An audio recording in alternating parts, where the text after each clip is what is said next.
After the death of Aegon the Conqueror, control of the realm passed to his firstborn son, a 30-year-old Aenys. Although he was as tall as his father, he was slender and frail.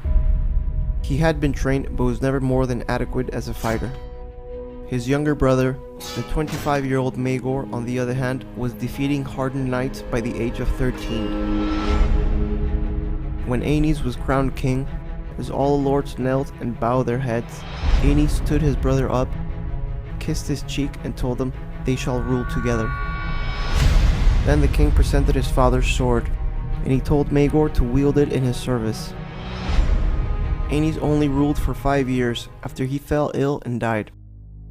Once Maegor heard the news, he flew to Dragonstone and claimed the throne. This angered the elderly Grand Maester Gawain. He was the only one who dared to object.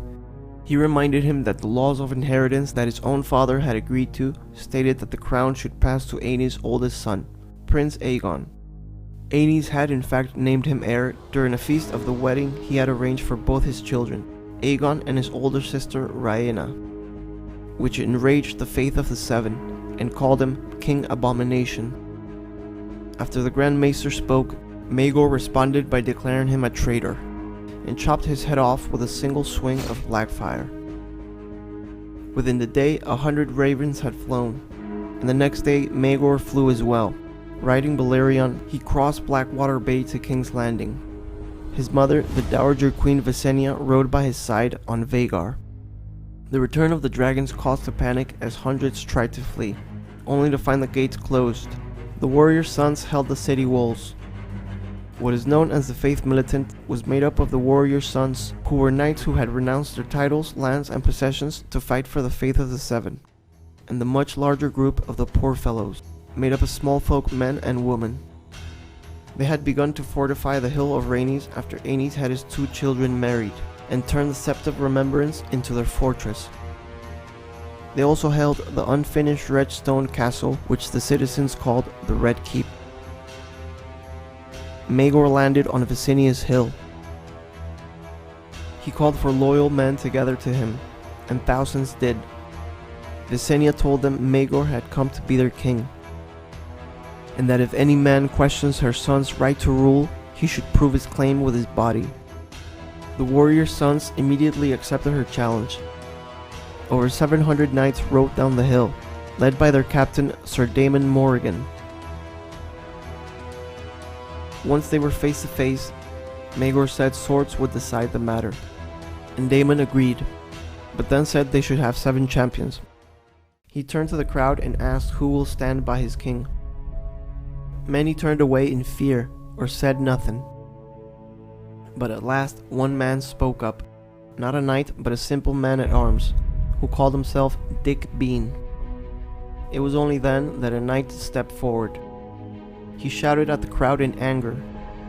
This drove others to step forward, and Maegor chose his 6 champions. It's written that before the fight, Daemon led a prayer. Then Visenya gave the command to begin. Dick Bean died first, only seconds after the fight began. After this is when all witnesses' accounts differ and contradict each other. One chronicler says that when Sir Guy Lowstone, who was also known as Guy the Glutton, was cut open, the remains of 40 half-digested pies spilled out. Another writes that Sir Garibald sang a poem as he fought. Several accounts say that Lord Massey hacked off the arm of Harris Horp. In one specific account, says that Harris then tossed his battle axe into his other hand and buried it between Lord Massey's eyes. Other chroniclers suggest that Sir Harris simply died. Some say the fight went on for hours. Others say that most of the combatants were down and dying in moments. By the end, Maegor was standing alone against Daemon Morrigan and William the Wanderer. Both were badly wounded, but still no one knew how this would end. After killing Daemon, Maegor went for William. But even as he fell, he hit the king with a powerful blow to the head that cracked his helmet and left him unconscious. Many thought he had died, until his mother removed his broken helm and proclaimed the king was still breathing. The remaining 700 plus soldiers, armed and armored, crowded around. Queen Visenya commanded her son to be taken to the maesters.